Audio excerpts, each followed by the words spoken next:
Welcome back to your haunted holiday. This is Lisa. And I'm Lindsay. And Lindsay, we have one that I guarantee you've never heard the story behind before. Oh, okay. I'm curious. And this is also like horribly tragic, okay? But it's also at a place that you wouldn't expect to be haunted. Hmm. Okay. I'm So curious. this is actually at the Holiday Inn Express No. in Salt Lake City, Utah.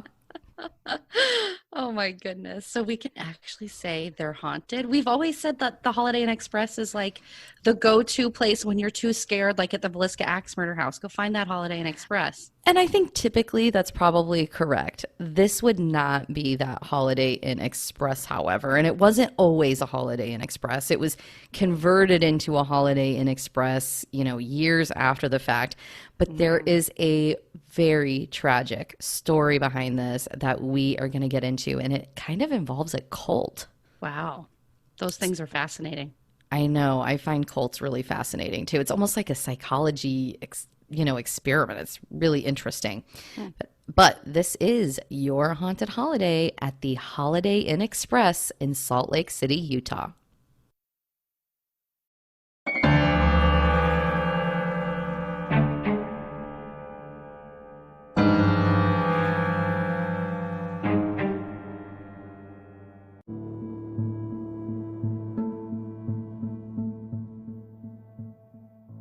So, a lot of people say, Lindsay, that this Holiday Inn Express is the most haunted hotel in Utah. Mm. Now, there's a lot of haunted locations in Utah, but this one is really well known and it's very notorious for a very specific incident that has since made it haunted. So, as I talk about this, I am going to talk about a specific family. Their name is the David family, and they kind of turned a little bit into a cult. Now, back when they were there, they were actually living at the hotel, and it was known as the International Dunes Hotel then. So this hotel is quite old and was just later converted. I think it was like 2014, 2015. It was bought out by Holiday Inn Express, and then they, made it all Holiday Inn Expressy and, a little nicer, right? A little bit of an upgrade, I guess I would say. So the David family, Lindsay, originally, let's talk about the father because he was kind of a prominent figure in this household. And originally, his name was Charles Longo, and he actually grew up in New York. His family were prominent doctors, they were pretty well off. He joined the military when he learned about the LDS church, and he became fascinated by it. He decided to convert, and in 1960, he actually went on a mission for the church. And he ended up getting dismissed because he started hearing voices and that kind of thing. Mm-hmm. And they ended up hospitalizing him, right? Okay. So I would say nothing that I read has classified this as schizophrenia, right? But I mean, just from some of the true crime podcasts that I listen to and stuff like that, I certainly think it makes sense that it would be schizophrenia. What is the saying, Lindsay? It's like, they say that if you talk to God, you're praying, but if God talks to you, you have schizophrenia, right? Ouch. I think some people might argue with that, but it sounds like he has schizophrenia. Right, but that's something that psychologists, will say. And so he ended up getting hospitalized. Later, he attends BYU, where he meets his wife, Margaret. They have 7 kids. They're kind of like this happy family. Well, he starts having visions that he is a prophet, okay? And he thinks he is should be this prominent figure in the LDS church. And he actually changes his name to Emmanuel David, and she changes her name to Rachel David. So they change their names. And so if you're researching this, that's what you're going to want to look up. You're going to want to look up Emmanuel David. That's how you're going to find the majority of the information. So he starts having these visions, and he's telling the church, I should really be your leader. I'm really God. I'm this amazing prophet. And the church is like, no, that's not how it goes here. And they Right. actually excommunicated him. So he kind of starts his own following where he's telling people, I am God. In fact, he claimed he was God, Jesus, and the Holy Ghost all in one. Goodness, the Holy Trinity. Well, I tell you, anytime someone tells you that they're God, that's a red flag. I wouldn't join that church. I would agree with you. And there are several red flags here, but you know, it's amazing. I've seen all these shows about different cults and things like that. I find it fascinating how somebody could get into this, but I don't think it's that hard, right? Because they really kind of prey on specific people that are looking for something, right? Maybe they don't have, you know, help of family and they're in some kind of Right. dire straits and they're looking for some other kind of support.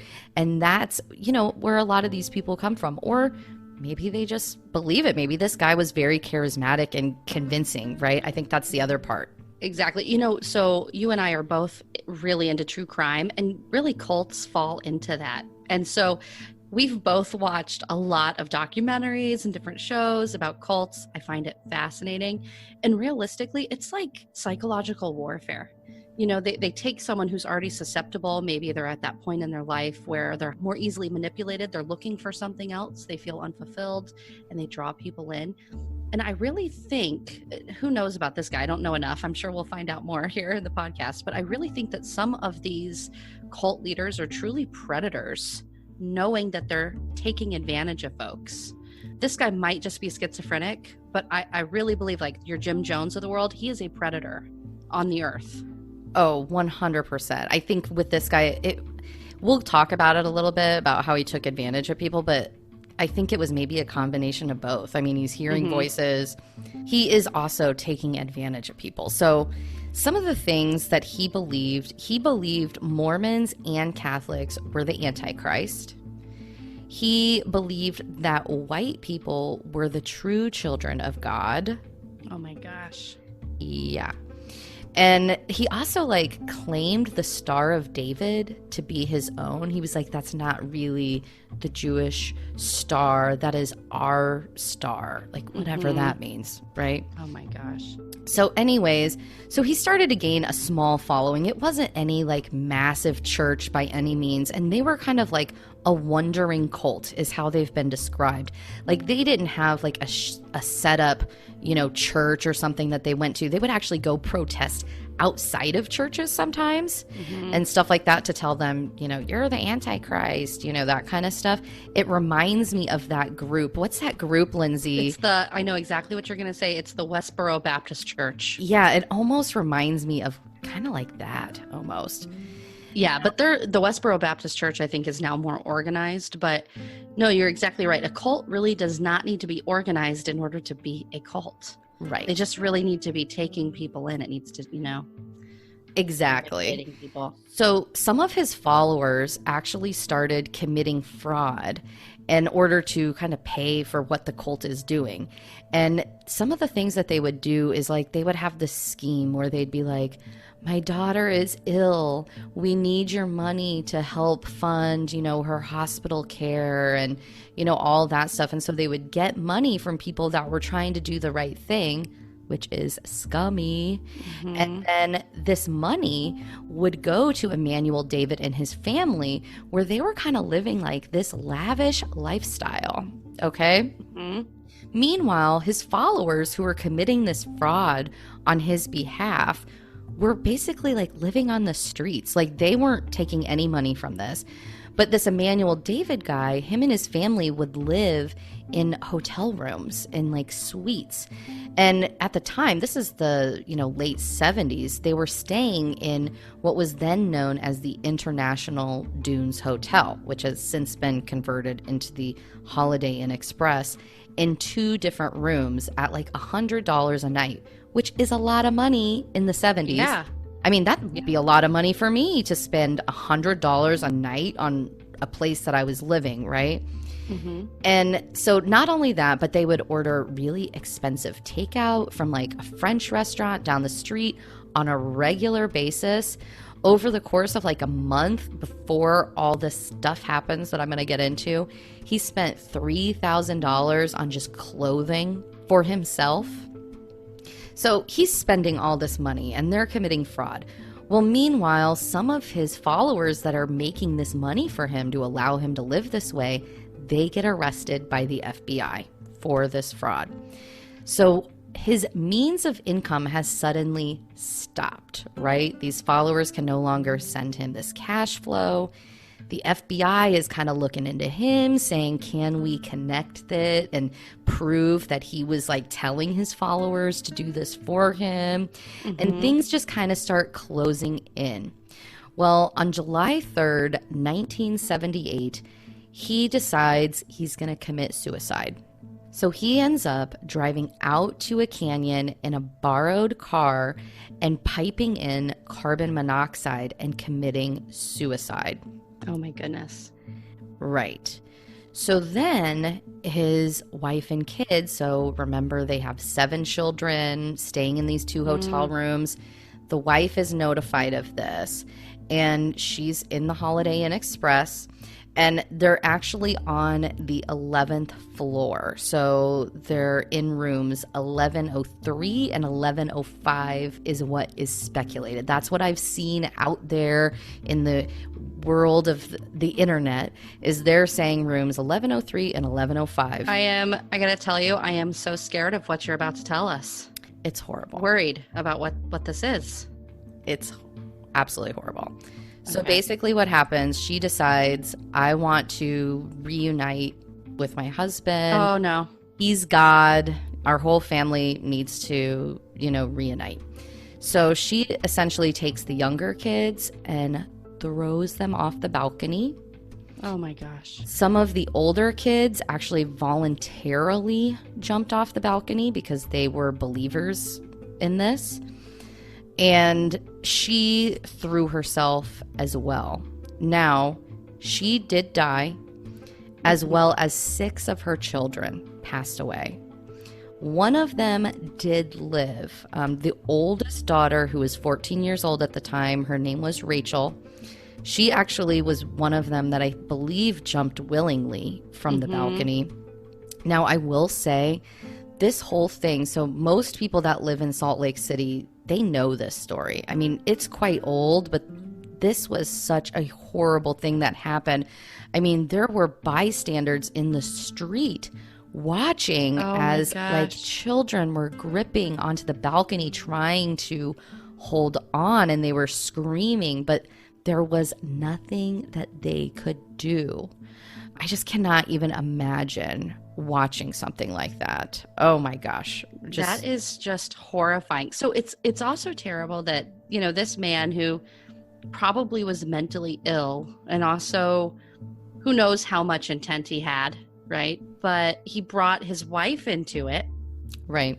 Who ultimately, not knowing all of the background, it sounds like lots of people involved in cults have been manipulated in some way, so much to the extent now that children are going to be murdered, right, essentially, as a result of this. It's really like a cult murder suicide, almost, which is, I mean, not super common for cults, but you hear about that kind of thing a lot with cults, right? It's kind of the murder suicide, pact, I guess. And some of the kids did not go willingly.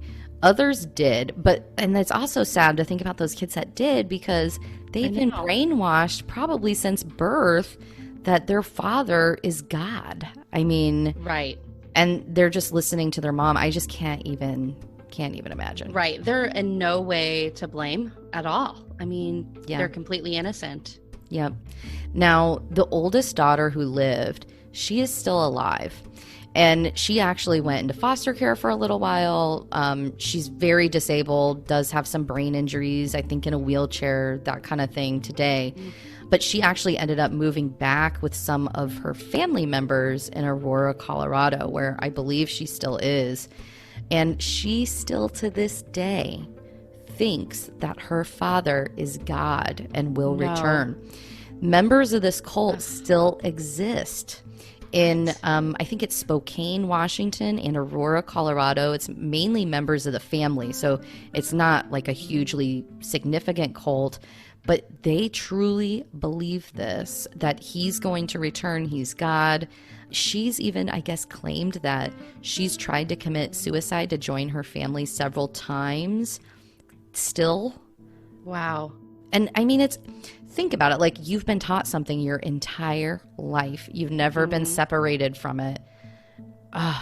It's ingrained. Yeah, it's ingrained in her being, and she is still of that belief, even though she almost died and became severely disabled as a result of all this.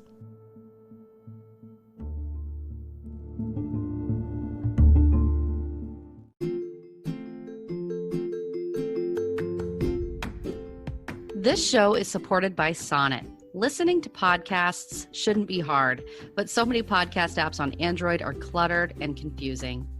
That's right. With its modern, clean design and extremely user-friendly interface, Sonnet makes it easier for those on Android to discover new shows, listen, subscribe, and get notified of latest episodes.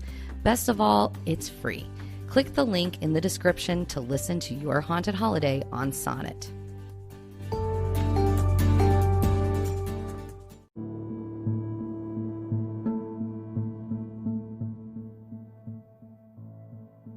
Okay, so obviously the main story here is the David family and that horrible situation that unfolded.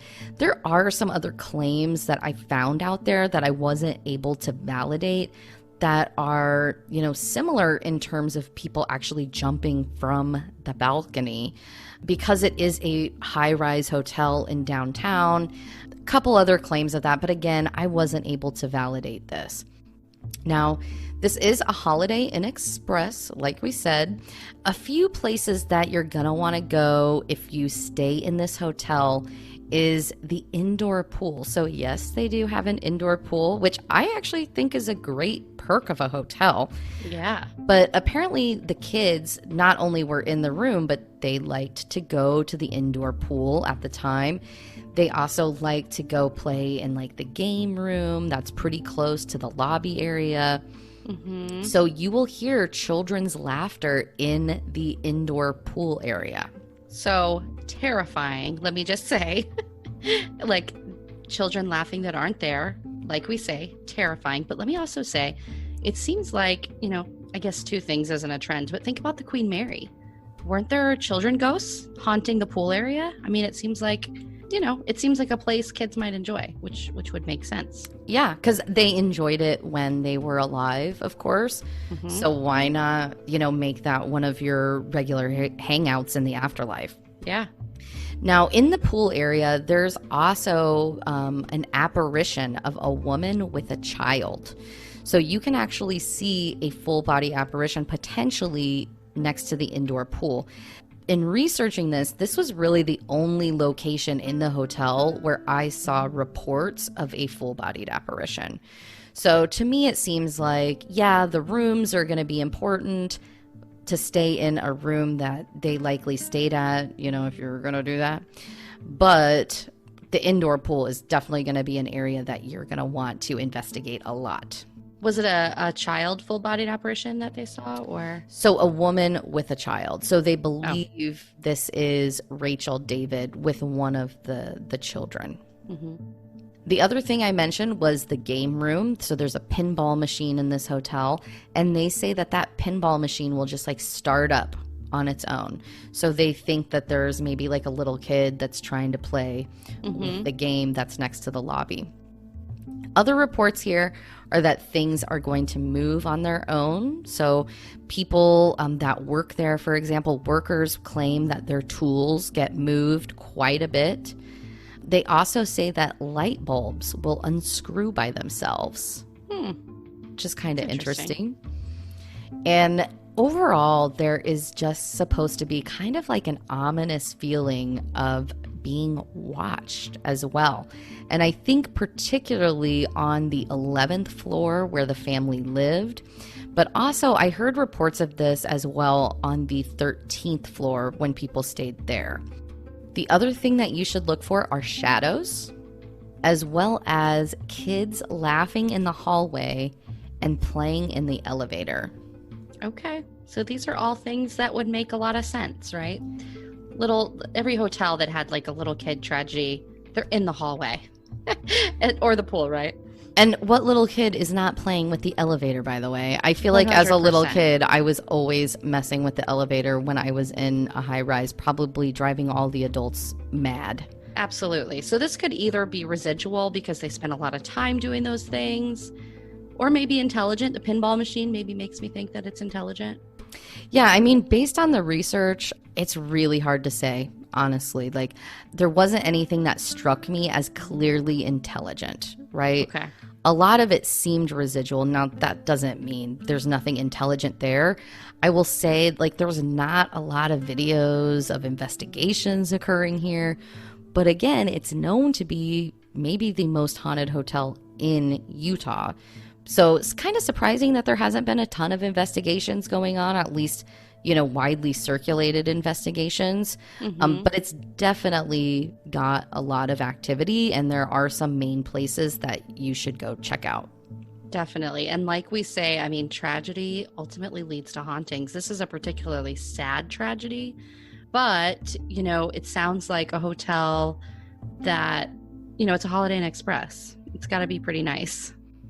I mean, you're probably going to be comfortable there, right? And also, I've flown through Salt Lake City several times through their airport.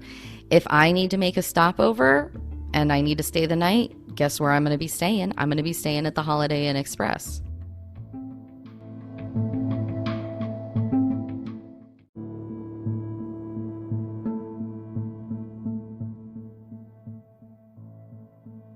All right, so let's talk about your stay at the Holiday Inn Express in Salt Lake City, Utah. I just say that I am I cannot even believe we're doing an actual episode on this. This has been a running joke throughout the season, about how it's a safe place to stay. So you had me stunned when you mentioned this as being the place that we're doing an episode on. I know, but as soon as I saw it and I saw the story, I was like, we have got to do this. The story itself is so interesting. And I thought it's just kind of funny that it's a Holiday Inn Express. That's the other part of it, right? Right. Now, of course, the indoor pool is a big perk. So looking at their website, they talk about here's all that you can get at the Holiday Inn Express with your stay, right? Mm-hmm. Indoor pool is a big advantage of staying here. I personally love an indoor pool, especially in the wintertime. And you're not going to get that at some small little inn bed and breakfast, right? This is true. You are not. So kind of mixing it up a little bit. The other things they offer, they have an express start breakfast waiting for you when you wake up. They also have free Wi-Fi, of course, and the essentials of coffee and tea. Oh my goodness, it's such a change from what we usually cover. We usually cover these like really old historic places, which is we love that kind of place, right? So this isn't going to be that. I mean, this is older than probably a lot of the different type of chain hotels that you might stay in, but it sounds like they at least bought an older building that has some history there, but certainly going to be probably not quite as interesting as some of the other places you could stay that we've covered. Totally. But I mean, tons of people have to go through Salt Lake City. Yeah. Right? And this is right in the heart of downtown. This is haunted. It's like, I feel like this is a good option. And also, the prices are reasonable. I mean, sometimes we go to these really nice bed and breakfasts that have been renovated, and it's just, it's nicer, I would say, probably than a Holiday Inn Express, but it's also going to be more expensive, right? Right. So this is actually a pretty reasonable option if you wanted to spend a night there or something to do some ghost hunting. So most of the rooms, like if you're just talking about like your standard like 1 or 2 bed, like if you want double bed, they range starting at $94 a night to $103 a night. Wow, that's a good deal. So not so bad. And if you want to upgrade to a suite, it's only $189. That's like the top of their price range. Right. So here's the other thing that I think is kind of interesting about it is it sounds like it has not been investigated very much.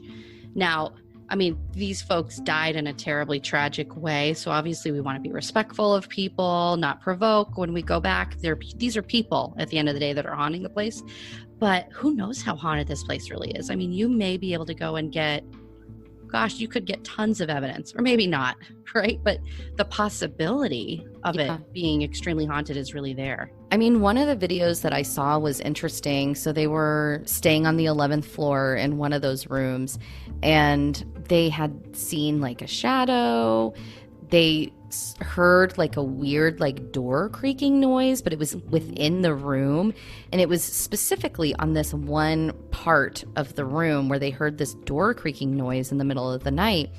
And I was reading through some of the comments, and somebody who's familiar with it, living in Salt Lake City, said actually at the time when they were staying there, remember they were in two separate rooms, and those rooms were connected. So where they heard that noise was actually probably a door that was connecting both of the rooms. Oh. So it actually kind of substantiates what they saw in that video, although they didn't call it out in the video itself. It was a person commenting on it that said, hey, FYI, you know, your claim of hearing that noise actually makes a ton of sense. Right. Okay, guys, so I can't believe I'm saying this, but the Holiday Inn Express in Salt Lake City, Utah sounds like it may have some ghosts. So if you're going through there, and Lisa laughs, you know, if you're going through there, it's worth a stop. I mean, my goodness, this is our first place in Utah that we've covered. Yeah, absolutely. Okay, guys, so we're going to move into our final segment of the show where we read a listener email. And this is a super interesting one, you guys. I read this and I was like completely blown away. So this comes from Samantha G. So first off, Samantha, thank you so much for listening. We appreciate it. And we thank you so much for writing in and sharing your story with us. So a little bit of background. I'm not going to read this verbatim, but I'm going to read it pretty close. A little bit of background. Remember, guys, when we did the episode on the Queen Mary, and we talked about how during World War II, it was following the Curacao, this other smaller ship during the war, and it ended up crashing into it. And there's a lot of screams and sounds that you could hear on the Queen Mary today that we really think kind of harkens back to that crash, that terrible crash that occurred, right? So that's a little bit of background. Now let me read Samantha's email for you guys. So she writes in, she says, I'm writing because I have to tell someone about this. It's not a paranormal experience, but because of yours and a similar podcast, I've realized something about the Queen Mary and the Curacao. After Titanic was released in 1997, I started having dreams about a maritime disaster that I thought was the Titanic because of the smokestacks. You know, it looks a lot like the Titanic, I agree. She writes, in these dreams, there was a smaller ship next to the Titanic, and it was also in distress. In some dreams, it was more like a sub. In others, it was above water. Some people were alive, some were dying. It was always graphic and like I was there. I woke up in distress similar to the people on board these ships in my dream. I talked to my husband about it, and I even researched a ship alongside the Titanic. Why was I imagining, while asleep, a ship next to the Titanic in water when there was no such thing? It was so far-fetched, but I just had this feeling that there was a missing piece. Then I found podcasts about the Curacao, and it was exactly like what I had been dreaming about, the screams especially. She writes, I'm from LA and visited the Queen Mary as a child in the 70s. I don't remember any historical element to my visit there. It was a tour. We didn't take it. The only thing I remember from my childhood visit to the Queen Mary was a candy shop on board. She says, anyway, I think I just wanted to say thanks for your podcast about this because for whatever reason, I am dreaming about the Queen Mary and the Curacao. I never ever remembered learning about this. I feel like the missing piece has been found. So wow. Unbelievable. I wonder if she had a past life.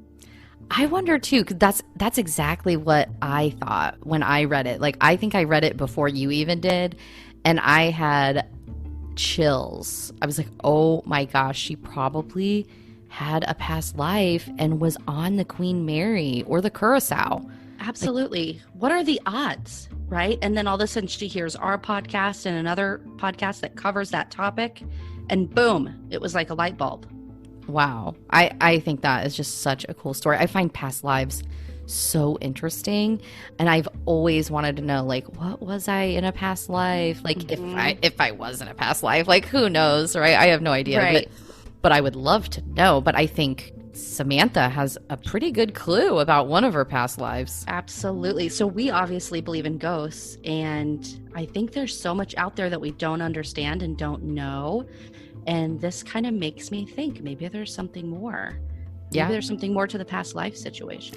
I've always thought past lives was fascinating. I don't know that it's true, but I mean, I think it does make sense. I mean, there's a lot of people out there that have stories a lot like this, or some that are even more clear, that they come back and remember. So, I mean, interesting. Very interesting. All right, Samantha, thank you again for writing us. I tell you, we just love that story. It was so fascinating.